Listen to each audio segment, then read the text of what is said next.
Hello দর্শক, প্রতিদিনের মতো আজকে সকালবেলা ঘুম থেকে উঠে ফ্রেশ হয়ে নাস্তা করে রেডি হয়ে তারপরে রংপুর মেডিকেল কলেজের দিকে যাচ্ছি। তো আমার কর্মস্থল রংপুর মেডিকেল কলেজ।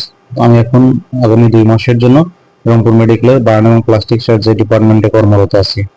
তো যেহেতু সকাল, সেজন্য রোদ কম, হাসপাতালে মানুষের জনসমাগম কম, তারপর অনেকেই আসছে রংপুর মেডিকেলের চিকিৎসার জন্য। কেউ আসছে রোগীর সাথে দেখা করার জন্য। তো এটা হলো রংপুর মেডিকেলের মেইন গেট। এই গেট দিয়ে আমি ঢুকবো, ঢুকে এই বারান্দাতে আমার ডিপার্টমেন্ট বার্ন এবং প্লাস্টিক সার্জারি ডিপার্টমেন্টে যাবো।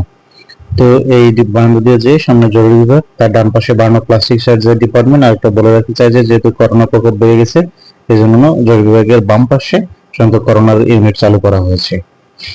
তো ডিপার্টমেন্ট থেকে আমরা সাধারণত 10:30 11টার দিকে রাউন্ডে বের হই। রাউন্ড শুরু হয় আমাদের নিচতলা থেকে, তারপর 3 তলা 4 তলা 5 তলা পুরা হাসপাতালের এই 4টা ওয়ার্ড ঘুরে আমাদেরকে রাউন্ড দিতে হয়।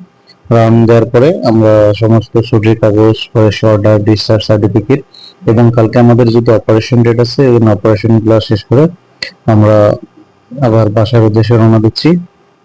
দেখুন, দুপুরে অনেক চঞ্চনা রোদ হাসপাতালে, সামনে মানুষ, বিভিন্ন রোদের কারণে মানুষ কম। এটা হলো রংপুর মেডিকেল থেকে মেডিকেল কলেজে যাওয়ার একটা রাস্তা। রাস্তাটার মাঝখানে অনেক ধরনের গাছ লাগানো আছে, দেখতে অনেক ভালো লাগে আমার। ধন্যবাদ সকলে, ভালো থাকবেন, সুস্থ থাকবেন।